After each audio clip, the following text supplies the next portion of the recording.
Dimitri Pavlenko. L'édito politique, pardonnez-moi, je n'ai pas bu, avec le Figaro. Bonjour Vincent Trémollet de Villers. Bonjour Dimitri, bonjour Anissa. Bonjour à Vincent. tous. Alors Vincent, information du Figaro justement, la première ministre a demandé à Gérald Darmanin de lancer donc les consultations pour la présentation d'un projet de loi à l'été sur l'immigration.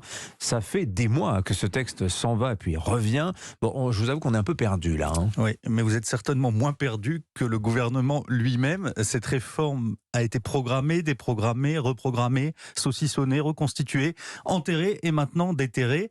Elle l'a été soudainement, bien évidemment, pour répondre à la proposition de loi très ferme déposée par les Républicains sur ce même sujet de l'immigration. Mais on peut reconnaître que tout ça est quand même totalement improvisé. On a l'impression d'assister au jeu de la corde qu'on pratiquait enfant. Vous vous souvenez quand chaque équipe tente de faire reculer l'autre et puis dès qu'elle a gagné un mètre, elle lève les bras pour célébrer la victoire et l'autre équipe en profite pour reprendre le terrain perdu. Gérald Darmanin tire vers l'immigration, Elisabeth Borne vers l'écologie. Sur la fraude, la droite de la majorité tire vers la fraude sociale, la gauche vers la fraude fiscale. L'Élysée, de son côté, fait des promesses à la droite, mais paye le plus souvent l'impôt à la gauche. Et c'est ce que l'on voit dans cette soudaine mise en accusation des riches, soupçonnés de dissimuler un précieux pactole. Vous n'avez pas l'air convaincu par cette mise en cause, même des ultra riches. C'est le terme employé par Gabriel Attal. Oui, franchement, je suis ultra sceptique. Pour la gauche en colère contre le gouvernement, ce ne sera jamais assez. Elle veut le rétablissement de l'ISF et plus encore. Pour la droite, déçue par Emmanuel Macron, c'est déjà beaucoup trop. La mise en accusation des riches qui échappent à l'impôt pendant que le pays s'appauvrit, c'est beau comme du Mélenchon, mais c'est oublier que la France est un pays latin et que la fraude fiscale, pour beaucoup de nos concitoyens, ce n'est qu'un péché véniel. En revanche, la pression fiscale écrasante, les dépenses délirantes pour des services publics défaillants, voilà pour une grande majorité de l'opinion un objet de scandale. Il faut rappeler que cette lutte contre la fraude fiscale devait être accompagnée d'un volet contre la fraude sociale. Mais les propositions choc du ministre des Comptes publics ne devraient être dévoilées finalement que dans 15 jours. Nous serons alors à une grosse semaine du 8 juin, jour de l'examen de la PPL de Lyotte qui veut abroger la réforme des retraites.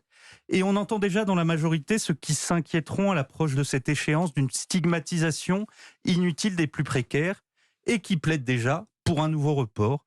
Et dans la fébrilité ambiante, on ne peut pas exclure pour le texte de Gabriel Attal le destin intermittent de celui de Gérald Darmanin. Ouais, mais sur l'immigration comme sur la fraude, Vincent, l'objectif justement c'est d'apaiser les classes moyennes.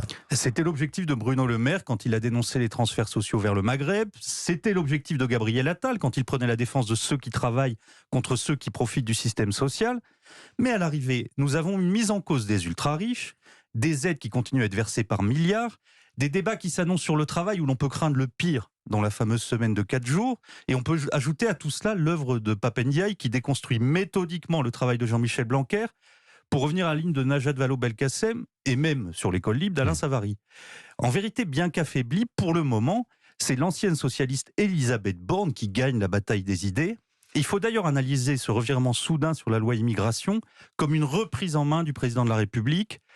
Mais c'est encore timide et pour un texte, je vous le rappelle, vidé d'une grande partie de sa substance. Mais tout cela, au fond, ne devrait pas nous surprendre. Des cabinets ministériels au corps constitué, en passant par les soutiens historiques du chef de l'État, la grande majorité du maillage macronien vient du PS.